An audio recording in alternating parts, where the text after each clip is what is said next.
पांढरा पदर, white discharge, normal काय ॲबनॉर्मल? नमस्कार, मी doctor Sanjini Patil. White discharge नॉर्मलही असू शकतो, तो की आपल्या हॉर्मोनल इन्फ्लुएन्समुळे होतं. ओव्ह्युलेशनच्या अराउंड जो आपल्याला जास्त प्रमाणात आढळतो, जो लाळेसारखा क्लिअर असतो आणि त्याच्यानंतर तो कमी होतो. पण जो नॉर्मल व्हाईट डिस्चार्ज आहे, लाळेसारखा क्लिअर चिकट असतो, त्याच्यामध्ये जर काही चेंजेस झाले, त्याचं टेक्स्चर चेंज झालं, कलर चेंज झाला किंवा त्याच्यामुळे इचिंग व्हायला लागली किंवा फाऊल स्मेल यायला लागला, तर मात्र तो ॲबनॉर्मल म्हणजेच इन्फेक्शियस व्हाईट डिस्चार्ज असू शकतो.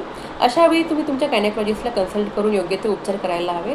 जर वेळीच ट्रीटमेंट नाही घेतली तर वरती पसरायला लागतं, गर्भाशयाच्या पिशवीला होतं, ज्याला एंडोमेट्रायटिस असं म्हणतो. किंवा हे इन्फेक्शन गर्भाशयाच्या ज्या नळ्या आहेत तिथे जातं, त्याला साल्पिंजायटिस किंवा पायोसाल्पिंजायटिस असंही प्रॉब्लेम होऊ शकतो, ज्याच्यामध्ये ट्यूब काढायची गरज भासू शकते. त्याचबरोबर PID, pelvic inflammatory disease, adhesion formation, आजूबाजूचे ऑर्गन्स एकमेकांना चिटकणं, हे कॉम्प्लिकेशन फ्युचरमध्ये होऊ शकतात. जर तुमची फॅमिली अधुरी असेल, तर तुम्हाला प्रेग्नन्सी प्लॅन करायची असेल फ्युचरमध्ये, तर इनफर्टिलिटीचं कॉम्प्लिकेशनसुद्धा होऊ शकते, ज्याच्यामुळे तुम्हाला IVFची गरज भासू शकते. त्यामुळे व्हाईट डिस्चार्ज असेल तर त्याला नजरअंदाज न करता वेळीच गायनेकॉलॉजिस्टची ट्रीटमेंट घ्यायला हवी, ज्यामुळे हे फ्युचर कॉम्प्लिकेशन तुम्ही टाळू शकता. थँक्यू.